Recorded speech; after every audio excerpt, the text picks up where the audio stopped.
We do have some proxies, so we'll have Ben confirm the roll and the quorum. Thank you.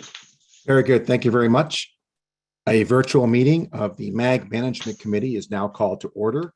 Please remember to unmute your device before speaking and mute when you are not speaking to create a positive experience for all attendees. Phone participants should use *6 to mute/unmute and *9 to raise their hands. And we'll now take a roll call to establish quorum. Thank you, Chair and members of the Management Committee. I'll go down the list of members. Please unmute and indicate if you are present. Matt Busby. Present. Thank you. Charlene Pania. Present. Thank you. Gary Neese. Carrie Dyrek. Josh Wright. Present. Thank you. Crystal Dykes. Present. Thank you. Jeff Graves. Present. Thank you. Phil Dorchester. Grady Miller. Present. Thank you. Kathy Valenzuela. Present. Thank you. Kathleen Curley. Patrick Banger. Kevin Phelps. Julie Cairns. Here. Thank you. Jeff Kulaga. Here. Thank you. Matthew Williams. Here. Thank you. Joy Rich. Here. Thank you. Rick Horst. This is Ben Bitter on behalf of Rick Horst. Thank you. Chris Brady. Here. Thank you. Jill Kymack. Here. Thank you. Jeff Tyne. Here. Thank you.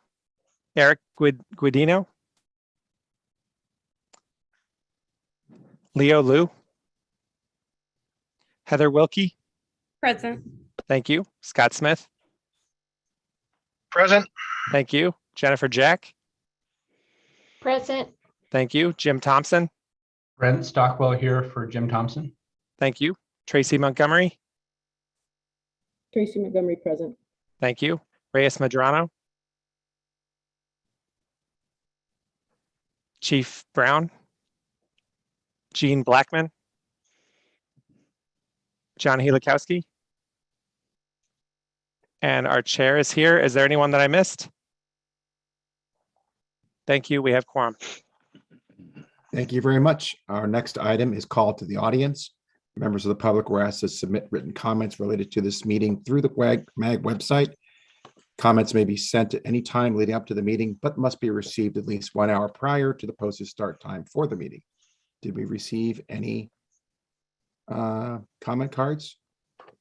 Thank you, Chair and members of the Management Committee. We received no public comment for today's meeting. Very good. Thank you. Next item, item number 3, is the Executive Director's Report. MAG Executive Director Eric Anderson will give this report. Thank you, Mr. Chair. If we can go to the next slide. I have 4 things for you today.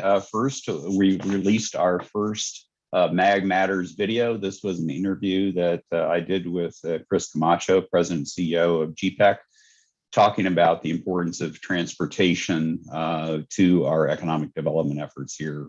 So if you have an opportunity, you can check it out on YouTube. Next slide, please. MAG hosted a delegation from Texas in the Austin area, learning about our age-friendly transportation program here at MAG that we provide support actually statewide for this effort.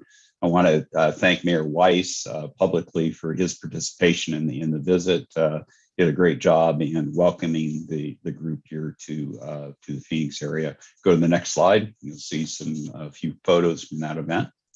Go to the next slide. Toward the end of January, MAG, as it's done in the past, conducted the homelessness point in time count. Thank you for all the volunteers who participated in that. We don't have the numbers put together yet, but it's clear that our homeless population certainly is up. Clearly from the last point in time count, which was done in 2020. We did not do one in 2021 because of the pandemic, but we expect the numbers to be significantly higher this year also. We go to the next slide, you'll see some photos from that event. We got good press coverage too. So I want to thank our human services team, Kelly Williams, Nikki Stevens, and their staff who really supported this effort for the region. Go to the next slide. The last thing I wanted to announce, we have a new environmental director. You probably know that Lindy Bauer retired from MAG at the end of December after 30 plus years at MAG, serving as not only a regional and state expert on air quality and environmental issues, but actually a national resource for that too. So Tim Franquist will be joining us Monday. Tim used to be was the deputy director at Air Quality Division at Arizona DEQ. He's now at the State Parks Department, but will be joining us on Monday the 14th. So thank you, Mr. Chair. Be happy to have any questions offline. Thank you. Thank you. Feel free to contact Eric after the meeting if you have any questions. We now move on to item 4, approval of the consent agenda. Items 4A through 4F are on the consent agenda. Does any member of the committee have questions or request a presentation on any of these items?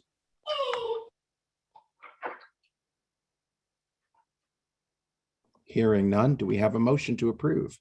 This is Grady from Fountain Hills. I move to approve the consent agenda. Thank you. Matthew Williams, I second. We have a motion and a second. Please take a roll call vote. Thank you, Chair and members of the Management Committee. I will go down the list of members by member agency. Please unmute and indicate how you vote. Matt Busby.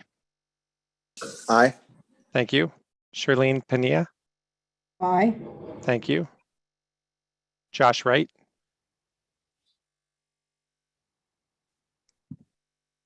Crystal Aye. Dyke. Thank you. Crystal Dykes. Aye. Thank you. Jeff Graves. Aye. Thank you. Phil Dorchester. Grady Miller. Aye. Thank you. Kathy Valenzuela. Aye. Thank you. Julie Cairns. Aye. Thank you. Jeff Kulaga. Aye. Thank you. Matthew Williams. Aye. Thank you. Joy Rich. Aye. Thank you. Ben Bitter. Aye. Thank you. Chris Brady. Aye. Thank you. Jill Kymack. Aye. Thank you. Jeff Tyne. Aye. Thank you. Eric Guidino. Aye. Thank you. Heather Wilkie. Aye. Thank you. Scott Smith. Aye. Thank you. Jennifer Jack. Aye. Thank you. Jim Thompson. Aye. Thank you. Tracy Montgomery. Aye. Thank you. And Chair, how do you vote? Thank you. I vote aye as well. Thank you. Is there anyone that I missed? Jody Rennie and proxy for Director Halakowski.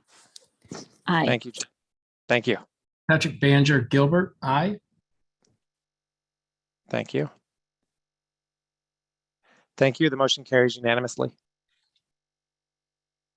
Very good. Thank you. We now move on to items proposed to be heard. First up, item 5 is Transit Asset Management Regional Targets, presented by MAG Transportation Performance Program Manager Ted Brown. Thank you, Mr. Chair, members of the Management Committee. It's a pleasure to be here today to talk to you about transit asset management. Next slide, please. So let's start with a refresher on transit asset management, or TAM. MAP 21 came along and really changed the performance landscape in a number of ways, including new asset management requirements. All recipients of Chapter 53 federal funds that own, manage, or operate capital assets need to have a TAM plan, and that plan should outline several items, including the people, tools, and processes the agency will use to support asset management. To be clear, the item we have for you today only covers a small portion of the overall TAM plan related to targets, but there's certainly more to the story in the individual TAM plans. Next slide, please. Now, the FTA recognizes that not all agencies that receive those Chapter 53 funds are the same, so they have created a tiered system Tier 1 agencies must have their own plan, while Tier 2 agencies may elect to develop their own TAM plan or participate in a group TAM plan. The graphic on the right gives a quick synopsis of how the agency tiers are determined. In the MAG region, we currently have 4 Tier 1 agencies: Valley Metro RPTA, Valley Metro Rail, the City of Phoenix, and the City of Tempe. Those 4 agencies provided the data for the targets that we'll be discussing today. Next slide, please. So to start to drill down a little bit, TAM requires that providers of public transportation measure and set performance targets in 4 areas: rolling stock and equipment, which are both related to the age of the asset, and then facilities and infrastructure, which are reported as the condition of the asset. On the right, we have a very useful cheat sheet from the FTA, which outlines the useful life benchmarks for a wide variety of transit assets and vehicle types. Next slide, please. Now, before I dive into this slide, I want to be very clear that I have the privilege to be presenting the hard work of others. MAG does not maintain the data sets needed to compile this information, and this table in particular is the result of the hard work of Wendy Plantinitis Valley Metro, Carl Montgomery at the City of Phoenix, and Eric Iverson and Sam Stevenson at the City of Tempe. Now, to grossly oversimplify how this table was created, assets across those agencies are inventoried. Their age is compared to their useful life benchmarks, or they are rated for their condition using the term rating scale, and then a percentage is calculated for reporting to the National Transit Database. This table, for the very first time, represents regional TAM targets. We're presenting the targets here as a percentage, and then to help contextualize that for you is the actual number of vehicles or facilities. A lot of work has gone into aligning the categories and reporting across our 4 Tier 1 agencies, and I'm very proud to present this regional table to you today. I should note that the Federal Transit Administration has not set any penalties for missing TAM performance targets and has not set any rewards for attaining a target. Transit providers are required to submit an annual narrative report to the National Transit Database to provide a description of any change in the condition of a provider's transit system from the previous year and describe the progress made during the year to meet the performance targets set in the previous year. Next slide, please. The TAM is an ongoing requirement, and to that end, I thought it'd be useful to mention some of our next steps. Almost 3 years ago now, MAG established a TAM working group comprised of those Tier 1 agencies that has been and will continue to meet every 6 months to discuss TAM-related items and help refine how we report on our regional targets. TAM targets will continue to be brought through the MAG committee process annually. And when we do bring them through next year, we hope to have the very first iteration of longitudinal TAM reporting available to you. Now that we've standardized the reporting across our Tier 1 agencies, we can report year over year how the regional targets are changing. Next slide, please. Mr. Chair, this item is on the agenda today for action. That completes my presentation, and I'm available for any questions. Thank you, Ted. Are there any questions or comments from membership? Mr. Chair, this is Jeff from Peoria. Yes, please. Hi. Thank you, Andrew. Just real quick, with regard to the targets for both the life expectancy or condition, was there any expected changes or any notable change from what we're seeing or putting forward, and any implications that has on us or on the regional funds used? Anything that comes to mind, or will we learn more over the next year? This time, members of the Management Committee, no change expected. We'll learn more as we continue through this process. Sounds great. Thank you. Thank you. Any other questions or comments? All right, hearing none, this item is on the agenda to recommend approval of regional targets for transit asset management. Could I have a motion to recommend approval? Andrew, this is Chris. I move for approval. Thank you. Do we have a second? This is Jeff, second. Motion made by Mr. Brady, seconded by Mr. Tyne. Please vote. We'll take a roll call. Thank you, Chair and members of the Management Committee. I will go down the list of members by member agency. Please unmute and indicate how you vote. Matt Busby. Aye. Thank you. Shirlene Pania. Aye. Thank you. Josh Wright. Aye.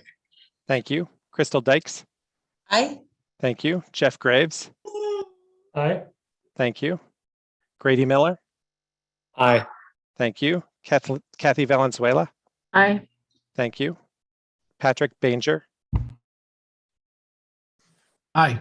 Thank you. Julie Cairns. Aye. Thank you. Jeff Kulaga. Aye.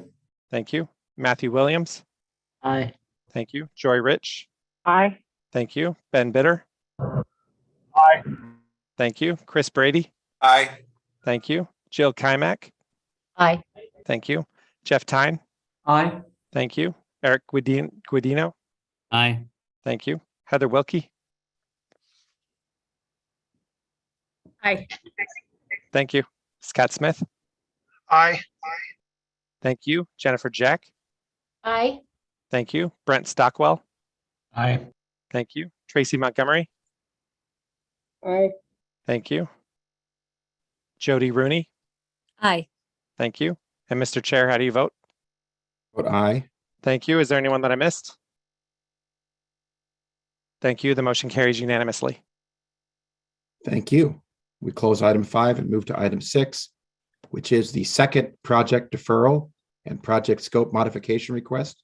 City of Phoenix, Van Buren Street, 7th Street, 24th Street, which will be presented by Transportation Improvement Program Supervisor Patrick Stone. Thank you, Mr. Chair, members of the MAG Management Committee. It's my pleasure to introduce Ms. Mary L. Brown, the Active Transportation Program Manager with the City of Phoenix, who will provide this presentation. Mary L. Thank you. Mr. Chair and members of the committee, thank you, Patrick Stone, for the introduction. I'm Mary L. Brown. I'm the Active Transportation Program Manager for the City of Phoenix, and I'm coming today to request a project extension and scope update for the Van Buren Street, 7th Street to 24th Street project. The next slide shows the project limits. As you can see, we're looking at Van Buren Street from 7th Street to 24th Street. And then on the next slide, we have a summary of the project scope request. We're asking to really focus on pedestrian safety and landscape streetscape beautification. We're asking to reappropriate the approved federal funds towards pedestrian safety enhancements, landscaping, streetscape beautification enhancements. And we're also asking to realign the project schedule for early FY23 obligation. And this is in support of the project scoped updates and ensuring that we're able to meet all of the federal clearances. So on the next slide, we have the reasons for this request. The City of Phoenix has conducted a robust public input process. And one thing that we heard from the community was that they were very interested in the pedestrian safety aspects of the initial project proposal, but they were not comfortable with the proposed road diet and bike lanes. And so with this, we've taken their feedback and we're requesting an update to the scope. At the same time, the city has committed to a parallel bicycle route to ensure that we do have a continuous bicycle network in this area. That's a separate project and we're not including this as part of the request. On the next slide, we have the overview of the original scope, which was looking at a road diet, bicycle lanes, and pedestrian enhancements. The updated scope, which is nearing 30% design, is looking at safe pedestrian crossings, lighting, landscaping, shade, ADA sidewalk ramp improvements, and pedestrian and refuge median islands. So again, we took that initial idea of pedestrian enhancements and really improved it and went for what the community wanted to see. And again, we're really, we expect design completion in the summer of 2022, and we're asking for the project extension to ensure that we're able to meet all the federal clearances based off of these scope updates. So the next slide shows our public outreach summary. And this is what we heard from the community, that the concerns were really around high vehicle speeds, inadequate pedestrian lighting, inadequate street crossings, poor landscaping. So our proposed scope updates really respond to these requests by focusing on pedestrian safety, streetscaping, crossings, and pedestrian street lighting. And in the next couple of slides, we have renderings of what this will look like. So here are some renderings of the pedestrian safety enhancements. We have upgraded sidewalks, and then we also have renderings of where we will be able to put trees and enhance the street landscape. And we are looking to put in trees wherever feasible. On the next slide, We have a summary of our community engagement. We continue to coordinate with other departments to incorporate potential public art where feasible. And we have an ongoing robust public outreach process to ensure that we're able to communicate with the community and capture what they are looking for. So with that, we have the overview of the scope and schedule enhancement or changes on the next slide. Here's the funding breakdown and project schedule. As you can see, the budget has increased, but we are not asking for an increased budget at this time. We're only asking for the scope and schedule updates. And again, we're looking at design completion in summer of 2022 with construction of winter 2022 or 2023. So we're asking for the extension to ensure that we're able to meet the federal clearances. And with that, on the next slide, we have some more safety enhancement images, the thermal pedestrian detector, and then the next slide is also a project cross section showing what that previous bike lane looked like, and now what our proposed update is, where we're looking at the enhanced streetscape. And then finally, the last slide is more streetscape enhancements, looking at those flush landscape medians and raised landscape medians. The next slide is the request. And so with that, I would like to respectfully request approval by the MAG Management Committee to preserve the transportation alternative funding for the pedestrian safety and streetscape beautification project along Van Buren Street, 7th Street to 24th Street, and realign the project obligation year to early FY 2023. So with that, I would like to thank the committee, and I'm available for questions. Thank you. Are there any questions from membership? And oh, go ahead. Go ahead, Chris. Okay, thanks. I don't know if there's a question necessarily for the city of Phoenix. Maybe it's for MAG, because I recall many years ago when we were having this discussion about spending these dollars and the concern that projects kept getting delayed and deferred because we were concerned about the accumulation of dollars that we were causing to be accumulated because we weren't spending it. Is that still an issue? I mean, that's why we have, I think that's my understanding, why we have cities come back and have to present these projects again, because it's been so long since it was originally approved. I guess I'm more just questioning, where do we stand as a region in getting these dollars spent? Is that it's still an issue like it was? I don't know. It seems like it was 8 or 10 years ago. Can you help me out with that? Yeah, I'll thank you, Mr. Chair, Mr. Brady. Great question. Thankfully, a question right in my wheelhouse. I used to work with the Arizona Department of Transportation. Yeah, so about, and your timeline's actually absolutely correct, 8 to 10 years ago. It was around fiscal year 2012, 2013. There were issues with balances being built up and funding not being obligated in the year committed. ADOT instituted a use or lose policy. MAG staff worked with that, worked with the member agencies, and we've seen a real commitment towards delivering projects. Obviously, we do see deferrals. They do happen. We have policies and guidance that cover those deferrals. I think we see a fairly consistent pattern with those, to where deferrals in one year, in that next year, you see that same level of deferral. So we're not building up balances at this point.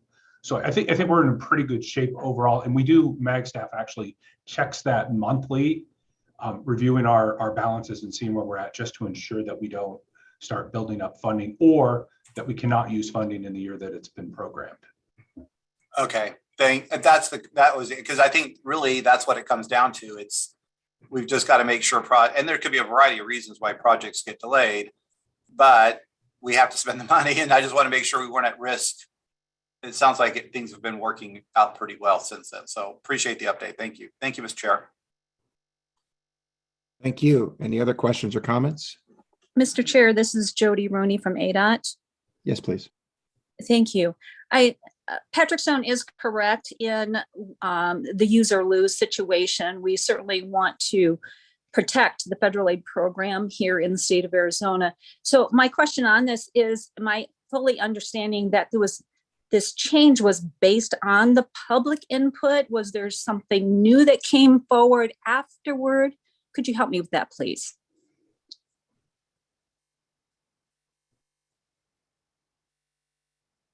Yes, Mr. Chair, members of the committee, this was based off of the public input process. When we initially heard from the community that there was strong interest in bike lanes and pedestrian safety enhancements, after receiving the funding, when we went back to the community, we learned that there was strong concern with the proposed road diet that would have been required to put in the bike lanes. But on the flip side, there was strong interest in pedestrian safety enhancements. And so that is where we chose to update the scope of the project to commit to the community that we would look for an alternative bike route and make sure that we were focusing on pedestrian safety enhancements along Van Buren. With those changes, that required a new set of federal clearances. It's a different designs. And so that's what's driving the timeline for the project at this point.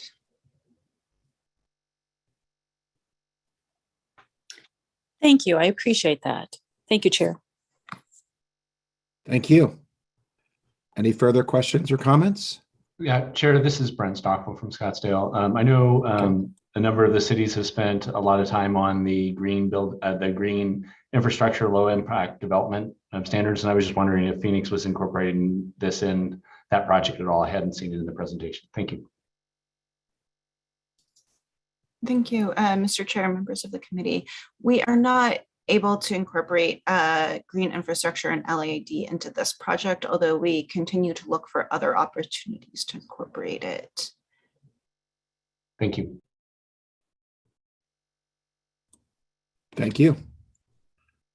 Any other questions or comments? Okay. Hearing none, I would now ask for a motion from the membership.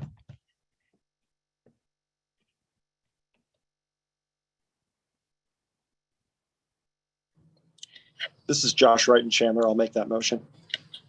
Thank you. Do I have a second? Patrick and Gilbert, I'll second. Okay. Motion made by Mr. Wright, seconded by Mr. Banger. Please vote via roll call. Thank you, Chair and members of the Management Committee. I'll go down the list of names by member agency. Please unmute and indicate how you vote. Matt Busby. Aye. Thank you.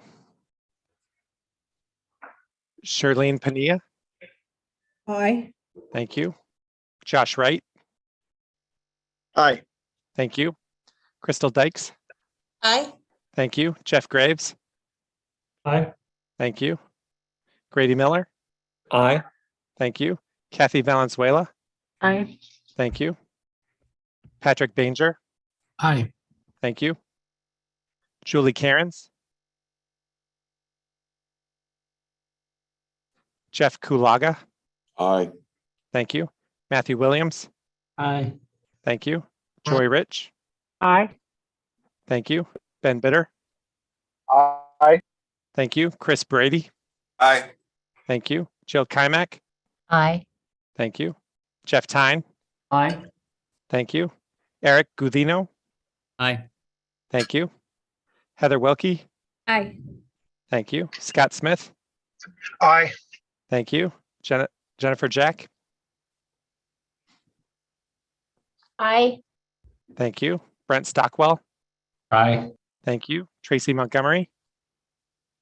Aye. Thank you. Jody Rooney. Aye. Thank you. Julie Cairns. And Chair, how do you vote? I vote aye. Thank you. Is there anyone that I missed? Thank you. The motion carries. Thank you very much. Closing that item, we now move to item 7, which is Infrastructure Investment and Jobs Act, overview of regional funding impacts, presented by MAG Transportation Economic and Finance Program Manager John Bullen. Thank you very much, Mr. Chairman, members of the committee.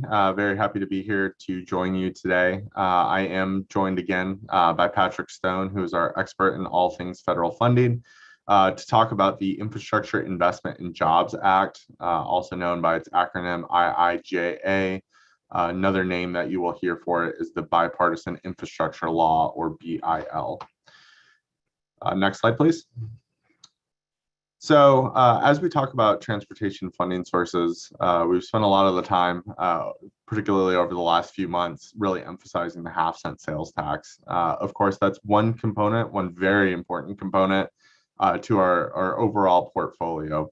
Today, I wanted to focus on particularly the federal side. So looking at Federal Highway Administration formula funds, looking at Federal Transit Administration formula funds, as well as federal discretionary funds. Next slide, please. So we've provided several updates to the MAG committees prior to today. Our intent today, while we don't have all the answers, is to provide a little bit more information, provide a little bit of a roadmap for what's next. The IIJA was signed into law back in the fall. There has certainly been lots of talk, lots of interest in that. The act itself significantly increased funding levels over the previous Surface Transportation Bill, the FAST Act. One of the other, I think, important features of the IIJA, traditionally most of the money does flow into the formula program. That's consistent with this act. But really one of the added benefits is that they significantly expanded the amount of discretionary funding available. So really increased the amount of funding available in existing programs, those national discretionary grant programs, as well as introducing additional programs. And we'll talk about that a little later in the presentation. Next slide, please. So first, I want to focus on the roadway highway side, so FHWA formula funds. So really, when we're talking about FHWA formula funding, there's really two ways that it flows to the region or to you, the member agencies. First, there's those fundings that are that funding that's actually allocated to the state. So it flows to ADOT. Portion of that funding does go into our regional freeway program, the Freeway Life Cycle Program. There's also another set of funding that is made available through statewide competitive processes. So you might have heard us talk about Highway Safety Improvement Fund, or HSIP funding. That's an instance where that funding is made available on a statewide basis, and there's a competitive process. The second sort of stream of funding, if you will, that flows to MAG and our member agencies is through formula funding that are actually allocated directly to MAG. This funding is either allocated directly to MAG as a metropolitan planning organization, so per federal statute, or the state allocates a portion directly to MAG, such as in the case of CMAQ funding. Next slide, please. So what can we expect? First, as you will hear throughout the entirety of the presentation, while Congress has passed the Infrastructure Act, for many of these programs that we're talking about, there's actually another step required, and that's the actual appropriations. So Congress has to get together and pass the budget that actually authorizes the specific funding levels. So some of this information is very preliminary. We're waiting for additional detail, but we did want to pull together some initial estimates. So I will qualify that some of these are simply estimates and will change in the future. So really one of the biggest increases that we anticipate seeing is through the regional freeway program.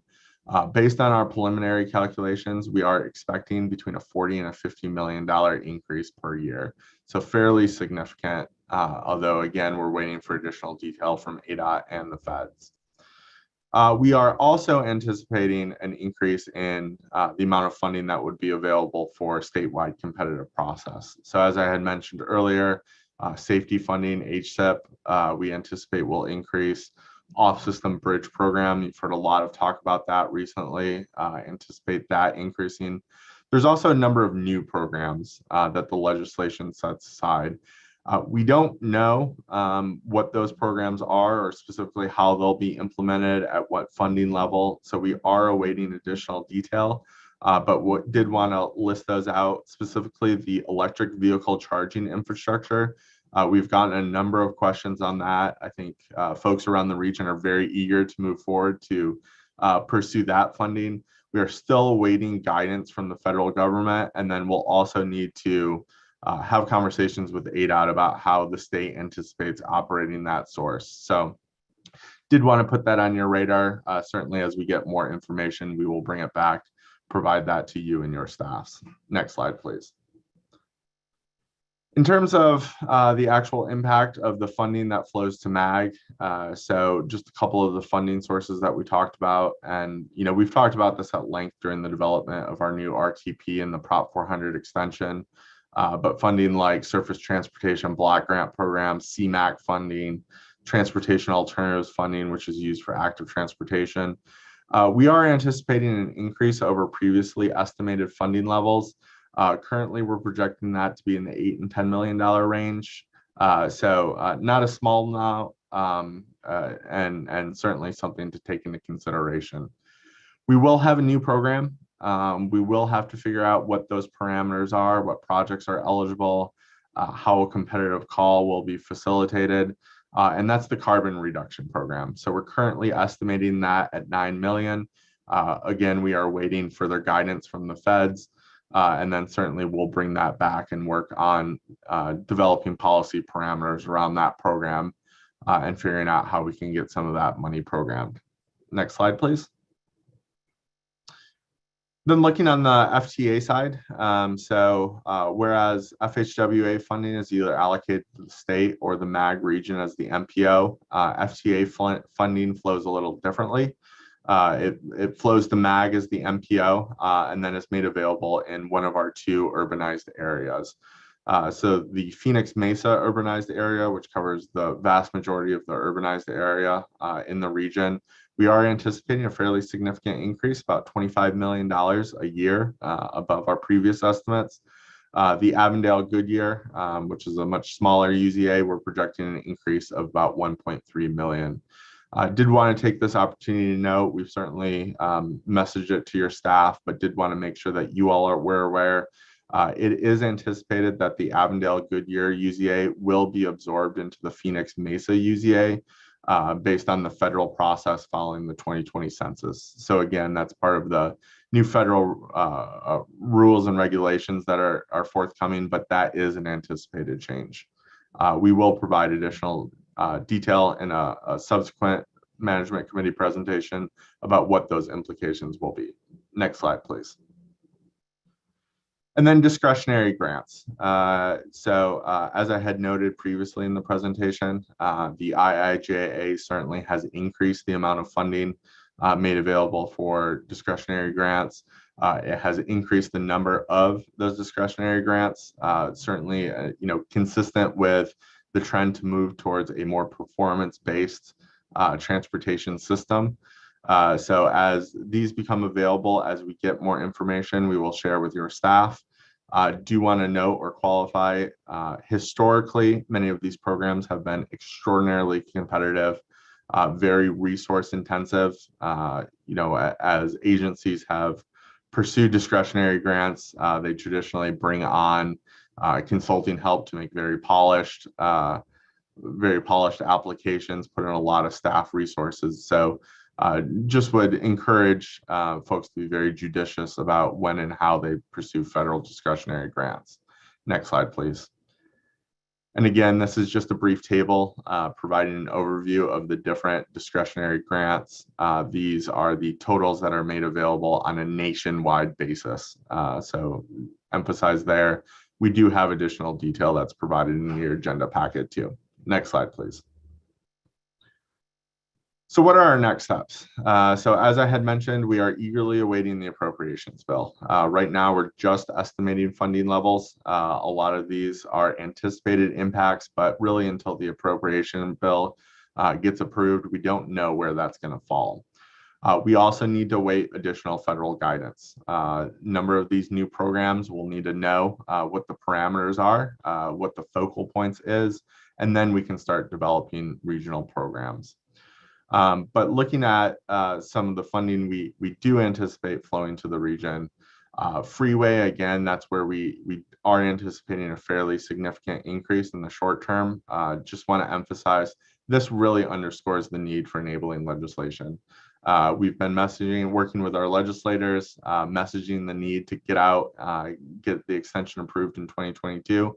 But that's really so that we can jumpstart some of those extension projects so that we can leverage future revenue streams through debt. So in the short term, we do anticipate that we'll be able to advance some of the Proposition 400 freeway projects, as well as look at, initiating some of the early pre-design and design efforts with extension projects.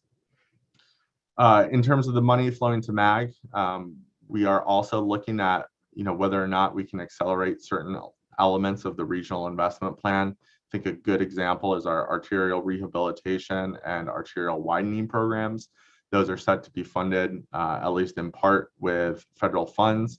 So perhaps an opportunity to find a home for the funding in the short term, and perhaps do a call to get some of those projects programmed later, around fiscal year 24-25. We do have a process in place to allocate the additional transit funding. In some ways, that's a little bit easier because there are eligible expenses like preventative maintenance that really offset the cost to operate transit service. So we do plan on working with our transit committee and through the MAG process there.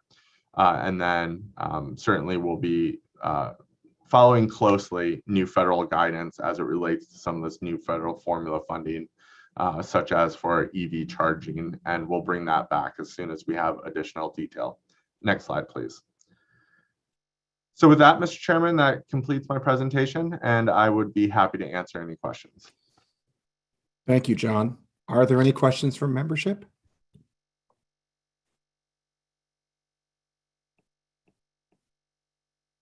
Okay. Hearing none, this item is on the agenda for information discussion only.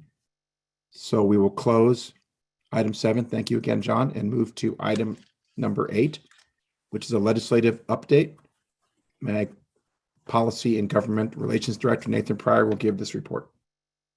Thank you, Mr. Chairman, members of the committee. Today, I'm going to focus presentation on our enabling legislation to extend the half-cent sales tax for transportation in Maricopa County. Obviously, something we've been working on for a number of years now. By way of reminder, of course, those bills have been introduced. Senator Pace has introduced Senate Bill 1356. Representative Carroll has introduced House Bill 2598. That Senate Bill 1356 was heard last Monday, January 31st, and the Senate Transportation Technology Committee received a hearing, did receive approval of 9-0-0 in the affirmative to move that legislation forward. On the House side, 2598 was scheduled to be heard last Wednesday. It's back going to be, it was held at that time. It's going to be heard today at 2 o'clock in the House Transportation Committee.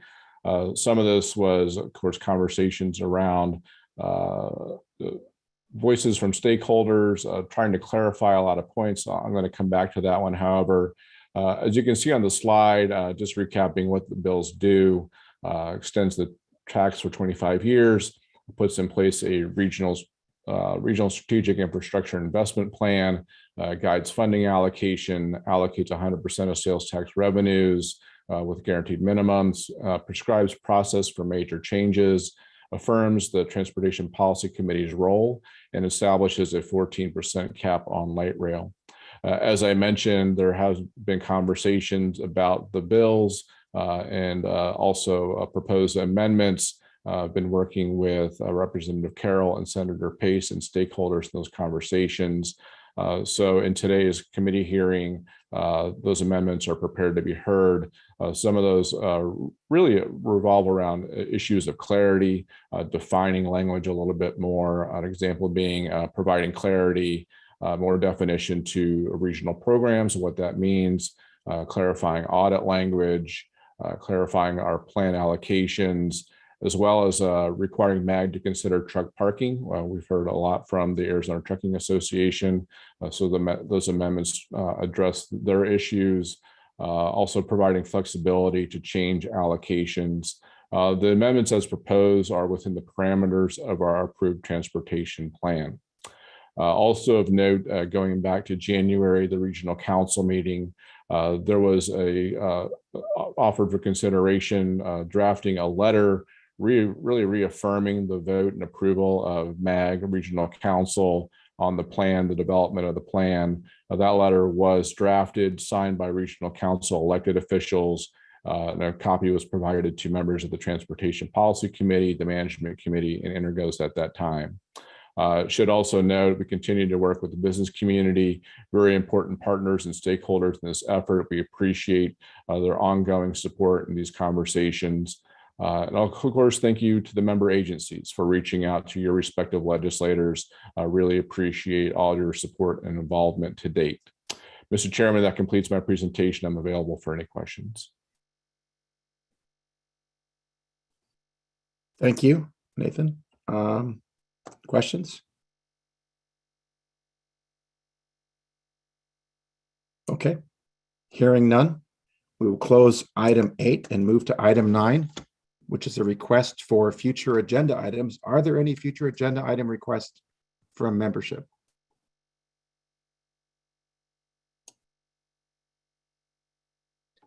Hearing none, we'll close item 9 and go to item 10, which is comments from the committee. Are there any comments or announcements from any membership? Okay, hearing none, business is now concluded and this meeting is adjourned. Thank you, everyone. Thank you. Thank you.